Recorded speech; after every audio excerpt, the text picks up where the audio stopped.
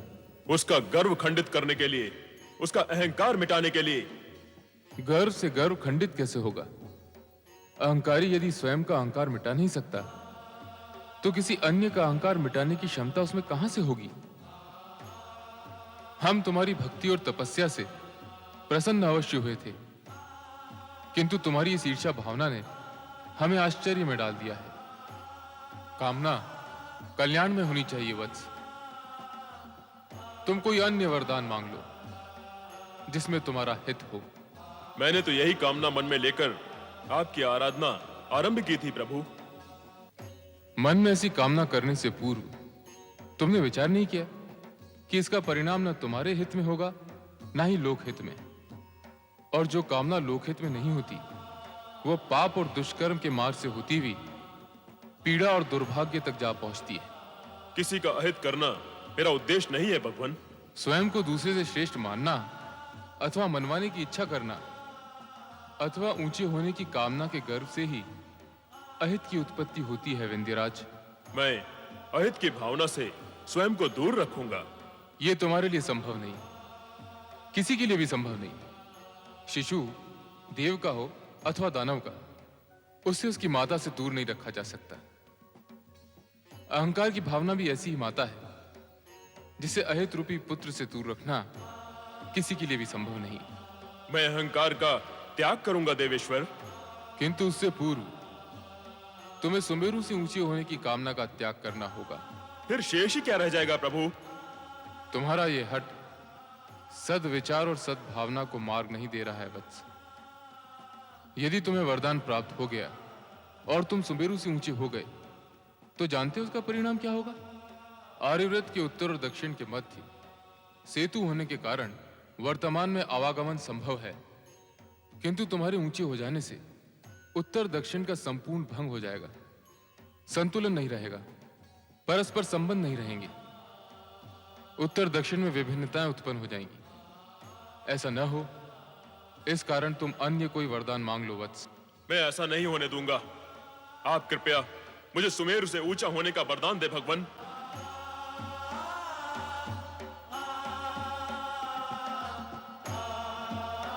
तथास्तु। किंतु विंध्यराज, यह भी स्मरण रखना कि इस वरदान के दुष्परिणामों का दायित्व भी तुम्हारा ही होगा। प्रणाम प्रभु।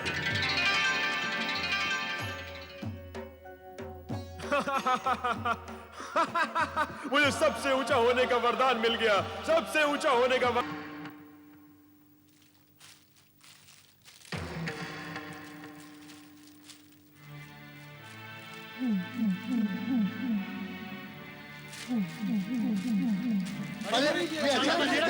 ये क्या हुआ? ये अंधेरा कैसा कैसा अंधेरा?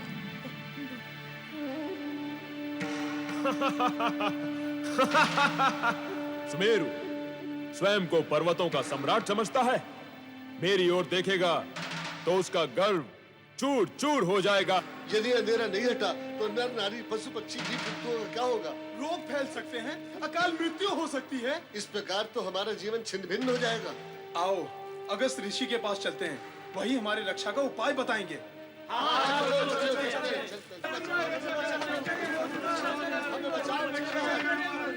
मुनिवर, अंधकार का तांडव धरती पर छा गया है, हम सबको बचा लो मुनिवर। ये कैसा अंधकार है?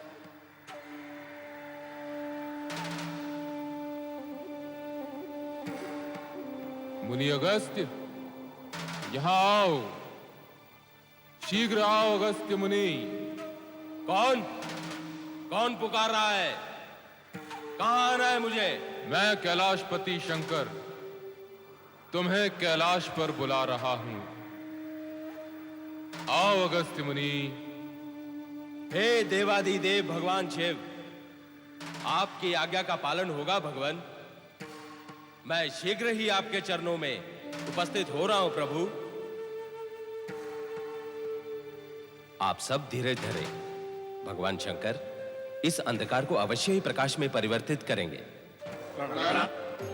हर हर महादेव, हर हर हर महादेव, हर हर महादेव। मेरे लिए क्या आ गया है भगवान? मुनि अगस्त्य, कैलाश आने हेतु अंधकार से आना पड़ा। हाँ भगवान, प्रथम तो मुझे ऐसा लगा कि किसी मायावी दानव की आकृति का अथवा छाया का अंधकार है, किंतु मार्ग में प्रतीत हुआ कि विंध्याचल पर्वत के आकार में परिवर्तन और संवर्धन हुआ है। हाँ, वो किसी दानव की छाया का अंधकार नहीं, विंध्याचल के गर्व और अहंकार का अंधकार है। भगवान, मुझे स्मरण है एक अवसर पर आपने कहा था कि किसी भी योनि का प्राणी हो, अज्ञान से जुड़ते ही दानव हो जाता है। वही गति हुई है विंध्याचल की, गर्व और अज्ञान ने उसे दानव बना दिया है। किंतु सदा सभी का कल्याण करने वाले सदाशिव, आपकी कृपा हुई तो विंध्याचल सुधर भी सकता है भगवान। जगत का कल्याण सोचकर ही तुम्हें बुलाया है। विंध्याचल को सही मार्ग पर लाने का कार्य तुम्हें करना होगा। मुझे क्या करना होगा प्रभु? विंध्याचल की भक्ति से प्रसन्न होकर हमें उसका हट मानना पड़ा और हमने उसे सुमेरु पर्वत से अधिक ऊंचा होने का वरदान दे दिया। उसके दीर्घाकार से ही अंधकार बढ़ा है।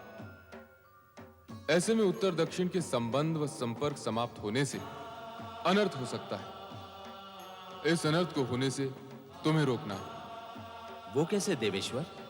अहंकारी होते हुए भी विंध्याचल गुरु, ज्ञानी और ऋषि मुनियों के प्रति सम्मान की भावना रखता है और ऐसा प्रतीत होता है कि आपके प्रति तो उसके मन में विशेष आदर भाव है। ये सत्य है देवेश्वर, मेरे प्रति वो अधिक ही विनयशील है। तो अब जगत कल्याण हेतु उसकी विनयशीलता का लाभ उठाइए। आप इच्छा शक्ति के बल पर दक्षिण से उत्तर में आए हैं, किंतु अब पदयात्रा करते हुए विंध्याचल को पार कर पुनः दक्षिण में जाएंगे।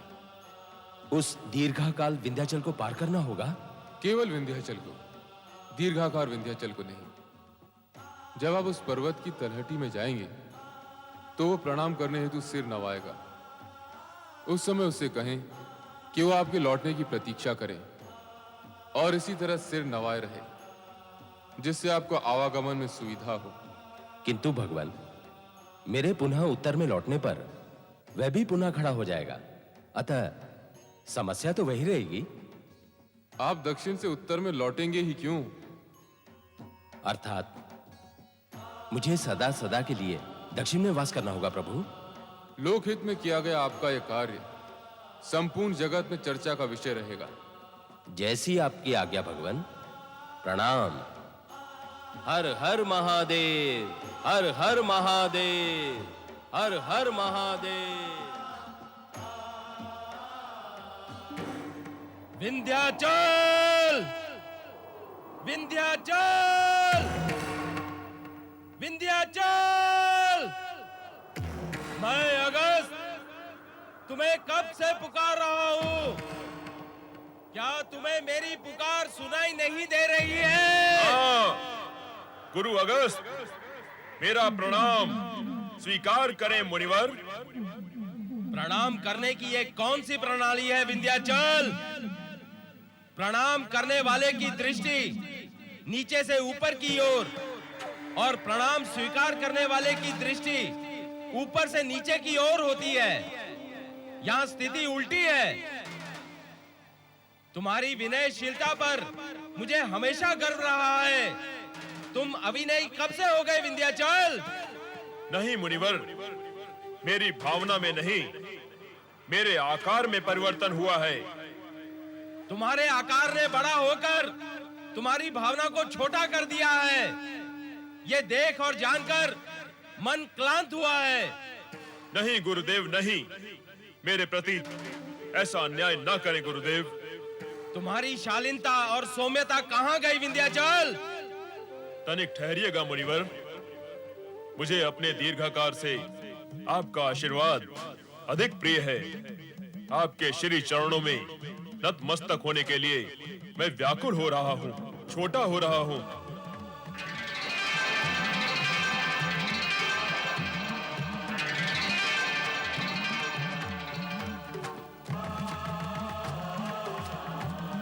मुनिवर को विंध्याचल का प्रणाम। सुमत और सद्बुद्धि सदैव तुम्हारे साथ रहे। मेरे लौट के आने तक तुम इसी तरह झुके रहना विंध्याचल। ऐसी कठोर आज्ञा क्यों मुनिवर? अपनी कठोर यात्रा को सुगम करने के लिए। तुम्हारी दीर्घाकार पर्वतीय काया को पार कर जाने और आने में मुझे दीर्घकाल तक यात्रा करनी होगी, परंतु तुम्हारे झुके रहने से मैं सुगम पूर्वक आ और जा सकता हूं। मेरे लिए इतना त्याग करोगे ना विंध्याचल? अवश्य मुनिवर, किंतु कृपा करके शीघ्र ही लौटना। निश्चिंत रहो विंध्याचल, तुम्हारे कष्ट की पीड़ा मुझे शीघ्रता प्रदान करेगी। मैं आगे बढ़ता हूं।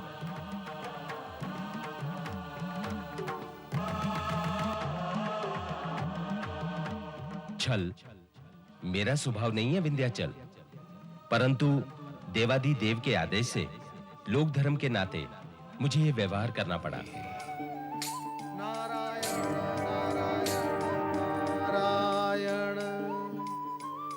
जय जय ना।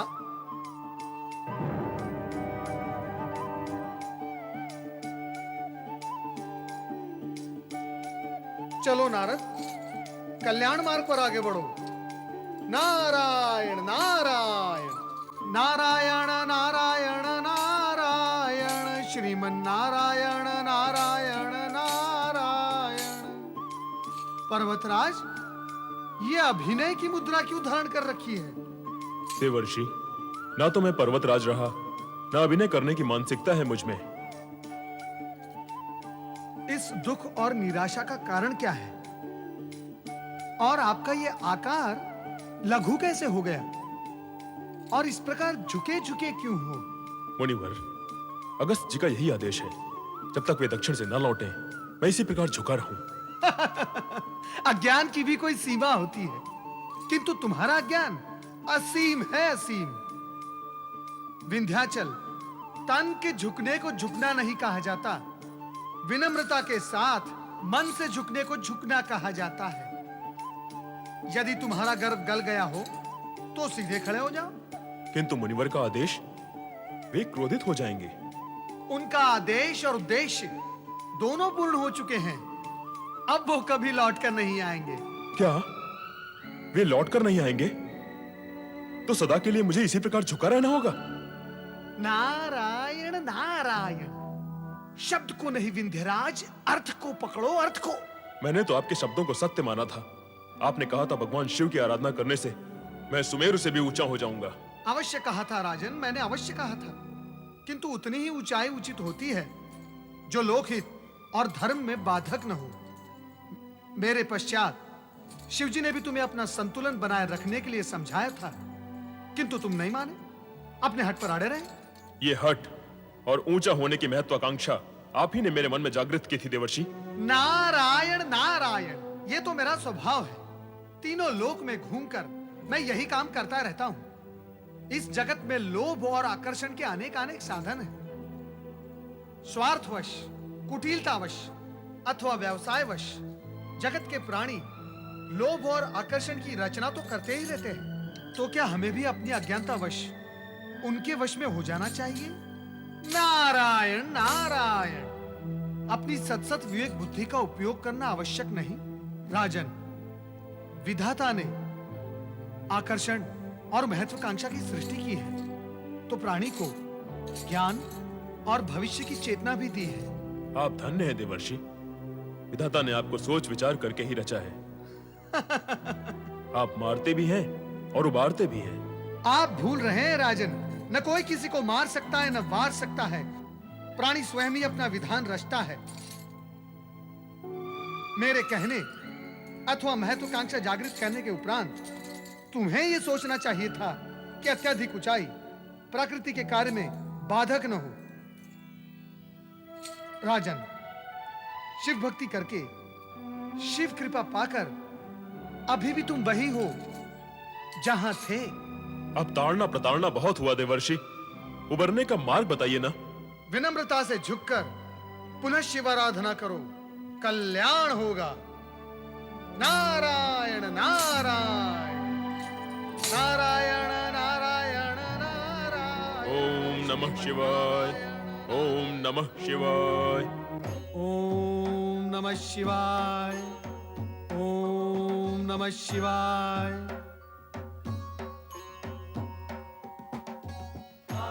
आओ नारद, कहां रचाकर आए हो अपनी लीला? लीला रचाने के लिए नारद का नाम तो व्यर्थ ही घसीटा जाता है भोलेश्वर। सत्य तो यह है कि लीला रचाते आप हैं, मैं तो उसका मात्र प्रचार करता हूं। नारायण नारायण। किंतु विंध्याचल को पुनः तपस्या में लीन करने की लीला तो तुम्हारी थी ना नारद? इससे पूर्व उसे झुकाने का आयोजन भी तो आप ही का था भोलेश्वर। नारायण नारायण। वो आवश्यक था। उसका उद्धार करना भी तो आपके लिए आवश्यक था प्रभु। मैं तो केवल भूमिका बनाकर आया हूं। नारायण नारायण। सो तो करना ही होगा नारद। नारायण नारायण। नारायण नारायण। ओम नमः शिवाय। ओम नमः शिवाय। ओम नमः शिवाय। ओम नमः शिवाय। ओम नमः शिवाय। ओम नमः शिवाय। ओम नमः शिवाय। ओम नमः शिवाय। ओम नमः शिवाय। आंखें खोलो विंध्याचल। नमः शिवाय।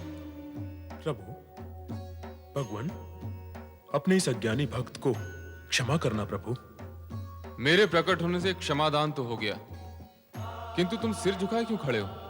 गुरु ज्ञानी कहते हैं मन का अहंकार मस्तक में समा जाता है, इसी कारण मस्तक तना रहता है, किंतु झुका हुआ मस्तक अहंकार रहित होता है। अज्ञानवश अथवा अहंकारवश मुझसे जो भूल हुई उसका प्रायश्चित करना चाहता हूं भगवान। प्राणी यदि ये मान लेता है कि उससे कोई भूल हुई है तो यही उसका प्रायश्चित है। प्रायश्चित के पश्चात अब तुम वरदान के अधिकारी हो। कहो विंध्याचल, तुम्हारी क्या कामना है? आप तो सदा शिव हैं, सदा कल्याण करने वाले। मैं भी आपका भक्त, लोक कल्याण की इच्छा रखता हूं भगवान। इसीलिए तो मैं तुमसे प्रसन्न हूं। मांगो, क्या मांगना है? यदि आप मुझसे प्रसन्न हैं तो मेरे आंचल में नर्मदा तट पर सदा सदा के लिए ज्योति स्वरूप में विराजमान हो जाइए, ताकि जिस प्रकार मेरे मन का ज्ञान रूपी अंधकार दूर हो सका है, उसी प्रकार आपके ज्योति स्वरूप और ज्योतिर्लिंग से जगत के प्राणियों के मन का अंधकार दूर हो सके। आपके विराट नाम के साथ आपके भक्त का लघु नाम भी जुड़ जाए, ये वरदान दें भगवान। तथास्तु। तुम्हारे आंचल में नर्मदा नदी के तट पर ज्योतिर्लिंग के रूप में मैं ओमकारेश्वर के नाम से स्थित रहूंगा। तुम्हारी भांति भक्ति करने वाले शिव भक्त राजा मानधाता के साथ साथ तुम्हारा नाम भी ओमकारेश्वर तथा अमलेश्वर ज्योतिर्लिंगों के साथ सदा सदा के लिए जुड़ा रहेगा। और इन ज्योतिर्लिंगों की आराधना करने वालों को मनोवांछित सिद्धि प्राप्त होगी। मंगल भव।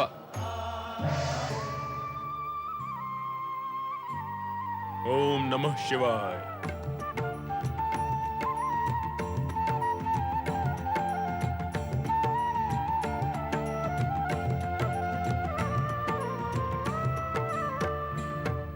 शिव के भक्त जनों ने पुकारा जब संकट पड़ने पर, शिव के भक्त जनों ने पुकारा जब संकट पड़ने पर, तब तब ज्योतिर्लिंग में पधारे अजर अमर शिव शंकर। अजर अमर शिव शंकर। अजर अमर शिव शंकर। अजर अमर शिव शंकर। अजर अमर शिव शंकर। अजर अमर शिव शंकर। अजर अमर शिव शंकर। अजर अमर शिव शंकर। अजर अमर शिव शंकर।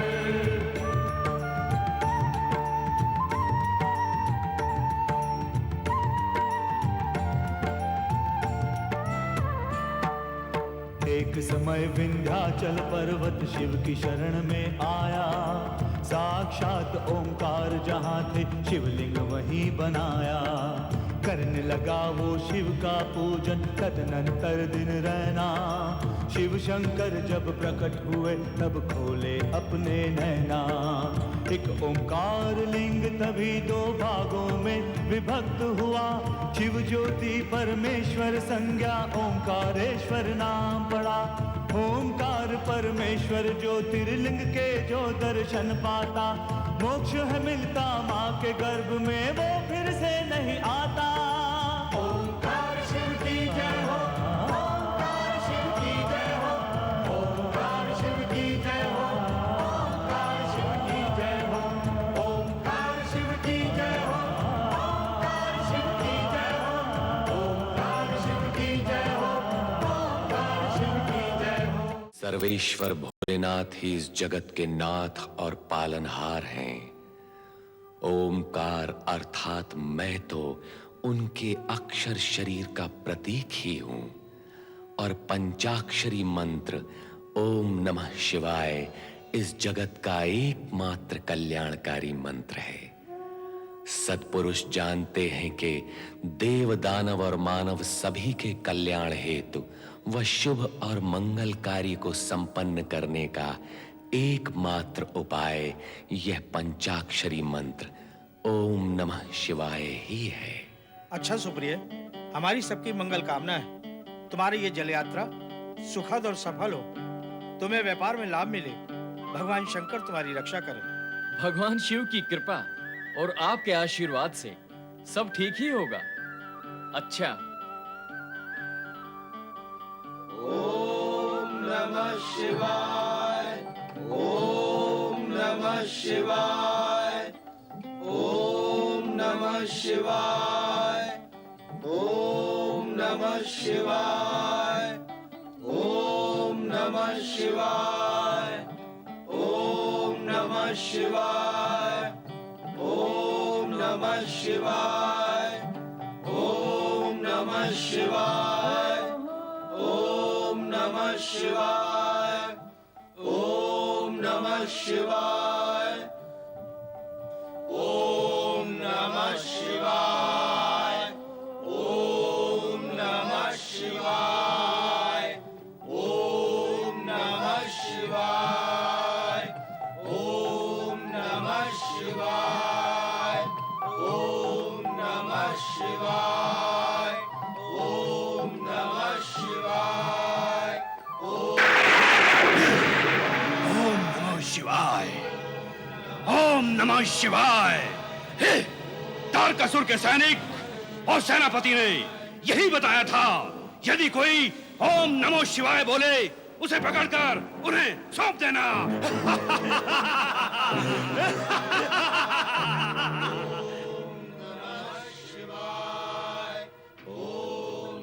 ये कैसी आवाज थी? ये वश किसी राक्षस की आवाज है। मुझे भी ऐसे ही लगता है। मुझे भय लग रहा है। अरे नहीं भाई नहीं, तुमने ऐसा ही सुना होगा। बैठिए बैठिए।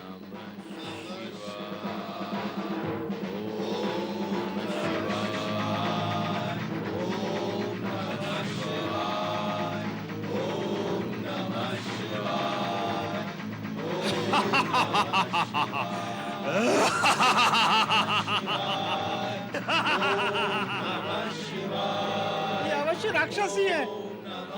वे तो हमें छोड़ेंगे नहीं। अब जीवित बचना संभव नहीं है भैया। किनारे पर लेनी चाहिए। ये बड़ी भयानक आवाज में है। सुप्री भैया, सुप्री भैया, सुप्री भैया, लगता है राक्षस आक्रमण करने वाले हैं। कुछ कीजिए। भयभीत होने की आवश्यकता नहीं। भगवान शिव हमारे रक्षक हैं। ये दुष्ट राक्षस हमारा कुछ भी अहित नहीं कर सकते। सब प्रेम से बोलो ओम नमः शिवाय, ओम नमः शिवाय, ओम नमः शिवाय।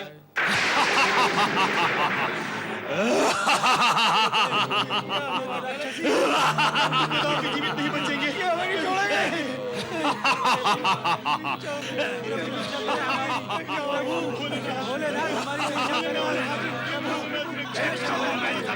पकड़ो इनको। अरे खड़े खड़े क्या देखते हो? पकड़ लो, भागने के बाद।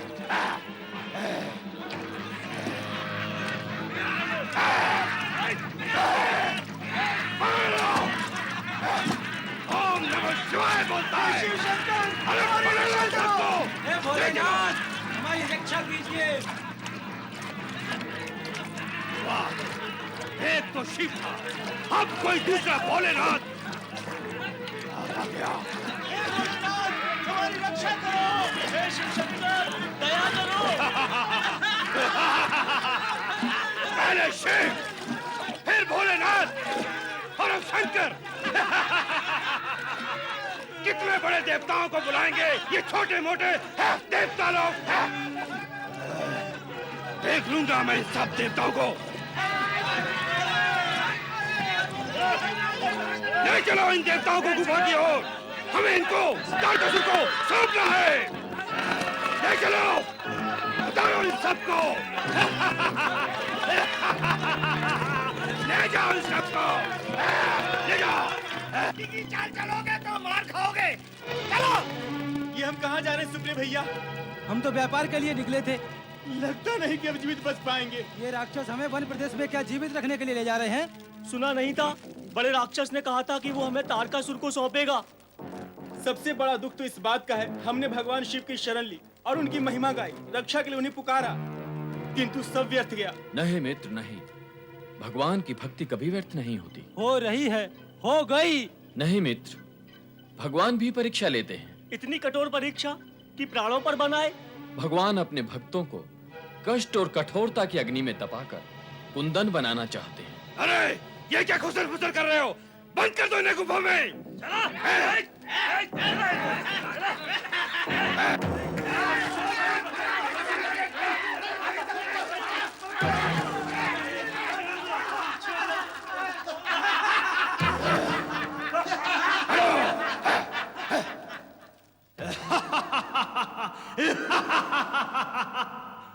तारकासुर के सैनिक आएंगे और इन्हें ले जाएंगे। चलो इस गुफा का द्वार बंद कर लो। ये कहाँ आ गए हम? हमारे दुर्गंध के मस्तिष्क फटा जा रहा है।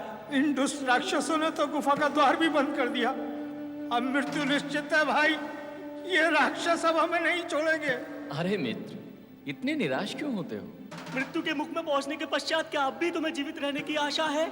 जब भगवान के नाम का स्मरण करते हो तो उस पर विश्वास करना भी सीखो। जब विश्वास नहीं है तो केवल मुंह से जाप करते रहने से कोई लाभ नहीं है। जब तुम उसे अपना मानोगे तभी वो तुम्हारी पुकार सुनेगा। पुकारा तो था सुप्रिय भैया, पुकारने के पश्चात ये दुर्दशा हुई है। ये दुर्दशा नहीं, भगवान शिव की लीला है। चमक उत्पन्न करने के लिए वे अपने भक्तों को कष्ट की रगड़ से चमकाते हैं। बड़ी बड़ी बातें करने से कुछ नहीं होगा भैया। यहाँ से मुक्त होने का उपाय सोचो। हमारे सोचने से क्या होता है? जो होता है भगवान का सोचा हुआ ही होता है। वे हमारे विषय में अनुकूल सोचें, इसके लिए हमें उनके नाम का स्मरण करना होगा, उन्हें पुकारना होगा। तुम जैसा कहोगे वैसा ही करेंगे भैया। हाँ हाँ, हम वैसा ही करेंगे भैया।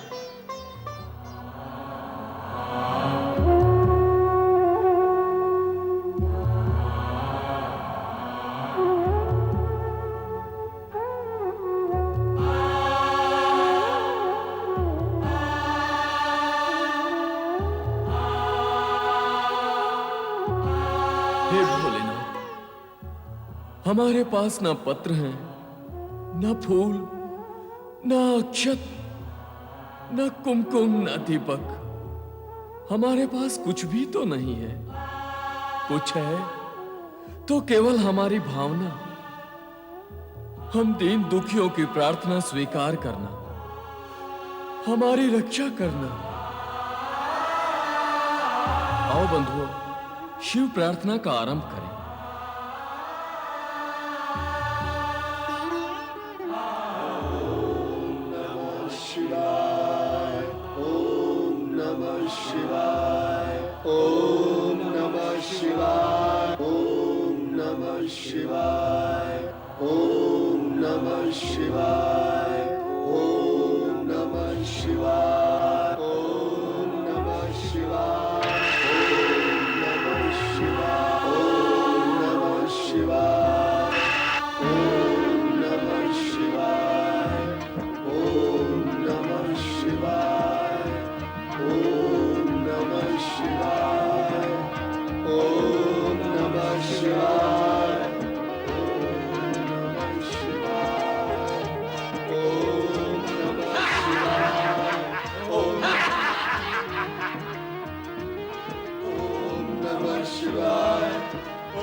शिवाय ओम नमः शिवाय ओम नमः शिवाय ओम नमः शिवाय ओम नमः शिवाय ओम नमः शिवाय। देखा मित्रों, भगवान शिव ने हमारी पुकार सुन ली। भगवान शिव ने हमारी सुन ली। शिव कंठावरणीय नाग भगवान शिव का संदेश लेकर ही तो आए हैं। क्या संदेश लाए हैं ये नाग भगवान का?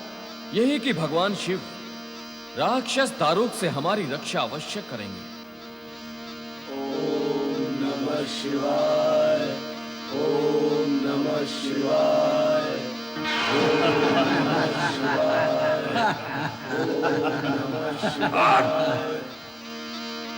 ओम नमः शिवाय। अरे मूर्खो, मृत्यु के मुख में पहुंचकर भी तुम लोग अभी तक उस शिव का नाम नहीं भूले। ओम नमः शिवाय ओम नमः। अरे देखते हैं वो तुम्हारी रक्षा कैसे करते हैं। ओम नमः शिवाय ओम नमः शिवाय ओम नमः शिवाय ओम नमः शिवाय।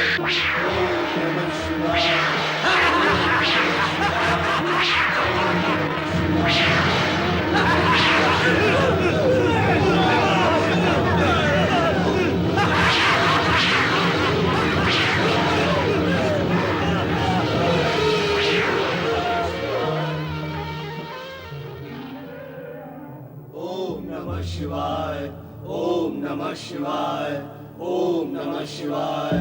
अब कहो मित्रों, भगवान शिव ने हमारी पुकार सुन ली ना? विश्वास का फल मीठा होता है ना? तो फिर बोलो एक साथ, ओम नमः शिवाय। महाबली दारुक, महाबली दारुक, दारुक दादा हमारी रक्षा करो। शीघ्र आओ दैत्यराज, कहाँ हो तुम?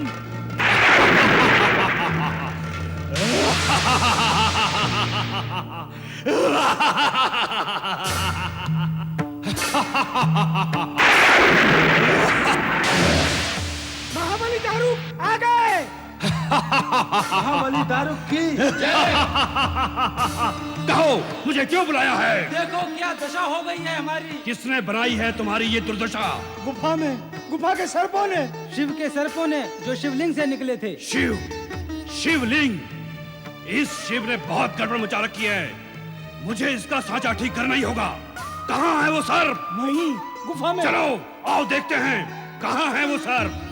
ओम नमः शिवाय ओम नमः शिवाय ओम नमः शिवाय ओम नमः शिवाय। क्या हुआ? तुमने हुंकार नहीं सुनी उस राक्षस की? तुमने कृपा नहीं देखी भगवान शिव की? इतना समझाने पर भी तुम लोगों का विश्वास टूट क्यों जाता है? क्या करें सुप्रिय भैया, राक्षस का भय विश्वास हिला देता है। सत्य तो यह है कि तुम्हारे मन में विश्वास है ही नहीं, कारण कि जहां विश्वास होता है वहां भय हो ही नहीं सकता। विश्वास जल में लहर की भांति आता और जाता है। तुम्हारे मन में भय ने अपना स्थान बना लिया है। क्या करें, प्राणों का मोह भयभीत करता है। कहां से लाए हो ये प्राण? कहो कहां से लाए हो? क्या हाथ से विक्रय करके लाए हो? जिसने इस पृथ्वी पर जन्म दिया है, केवल उसी को अधिकार है इन प्राणों का। वही भगवान शिव इस बार भी हमारे प्राणों की रक्षा का उपाय करेंगे। महाबली, इन शिव वालों को मार काट कर इनके शव समुद्र में फेंक दो। हाँ दारुक दादा, बहुत अहंकारी हो गए हैं ये शिव नाम वाले। आज सबका कार्य पूर्ण कर देता हूँ, शिव का भी और शिव वालों का भी।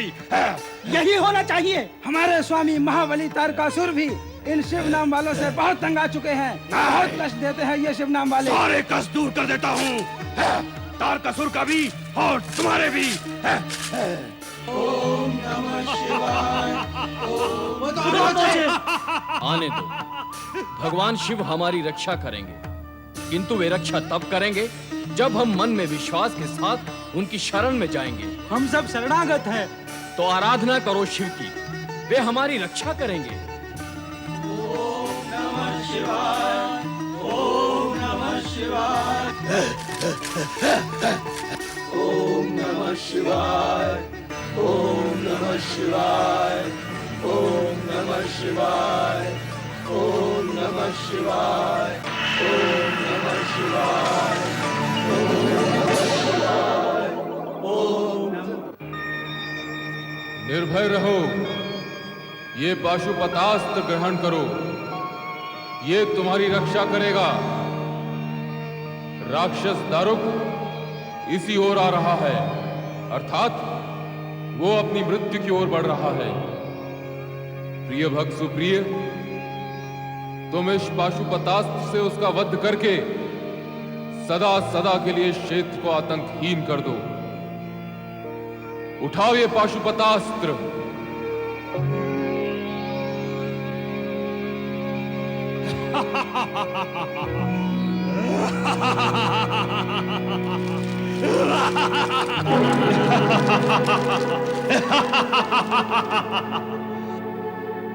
तारकासुर के सेनापति को तुमने भगा दिया, परंतु दारू को नहीं भगा पाओगे। दारू को मैं तुम्हारा सर्वनाश कर दूंगा। ओम नमः शिवाय।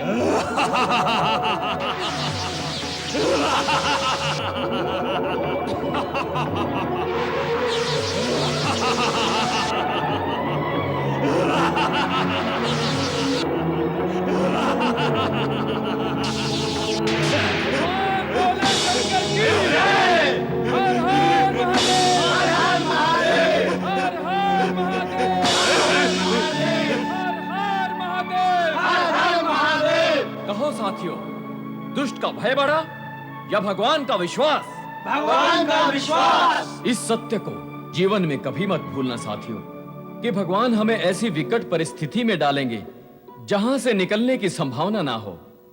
उन्होंने बार बार हमारी रक्षा की है, हमें उनका आभार मानना चाहिए। अवश्य। भगवान शिव हमारे पिता हैं, हम उनकी संतानें हैं।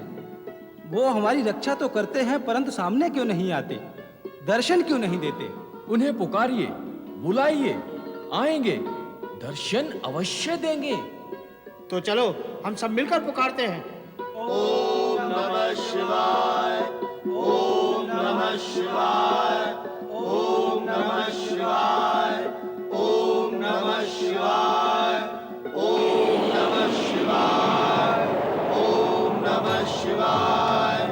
प्रिय भक्तजनों, प्रिय भक्त सुप्रिय, भगवान भोलेनाथ, ओम नमः शिवाय, कल्याण भव। भगवान शिव शंकर की जय। भगवान, आपके दर्शन पाकर आज हमने सब कुछ पा लिया प्रभु। अब जीवन में कुछ भी पाना शेष नहीं है। मेरा जीवन धन्य हो गया प्रभु। प्रिय भक्त सुप्रिय, हम तुम्हारी भक्ति भावना, दृढ़ विश्वास और आस्था से अत्यंत प्रसन्न हुए। जो कामना हो मांग लो। आपके दर्शनों की कामना थी प्रभु, जो पूर्ण हो गई। अब यही कामना है कि आपके दर्शन सदा होते रहे। सदा के लिए दर्शन की इच्छा है तो उपाय करना होगा सुप्रिय। अवश्य करूंगा भगवान। आप ज्योतिर्लिंग के रूप में सदा सदा के लिए इसी स्थान पर विराजमान हो जाएं और शिव भक्तों पर फिर कोई भी अत्याचार न कर सके। उन पर आपकी कृपा सदा बनी रहे। तथास्तु। तुम्हारी इच्छा के अनुसार इस स्थान पर एक ज्योतिर्लिंग की स्थापना होगी और वो ज्योतिर्लिंग नागेश्वर ज्योतिर्लिंग के नाम से प्रसिद्ध होगा।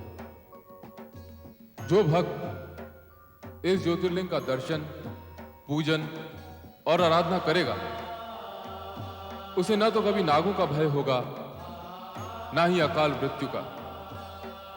कल्याण भव।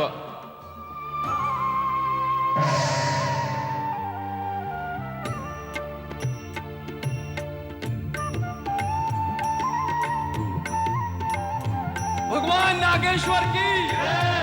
भगवान नागेश्वर की जय। भगवान नागेश्वर की जय। शिव के भक्त जनों ने पुकारा जब संकट पड़ने पर। शिव के भक्त जनों ने पुकारा जब संकट पड़ने पर। तब तब ज्योतिर्लिंग में पधारे अजर अमर शिव शंकर। अजर अमर शिव शंकर, अजर अमर शिव शंकर, अजर अमर शिव शंकर, अजर अमर शिव शंकर, अजर अमर शिव शंकर, अजर अमर शिव शंकर, अजर अमर शिव शंकर, अजर अमर शिव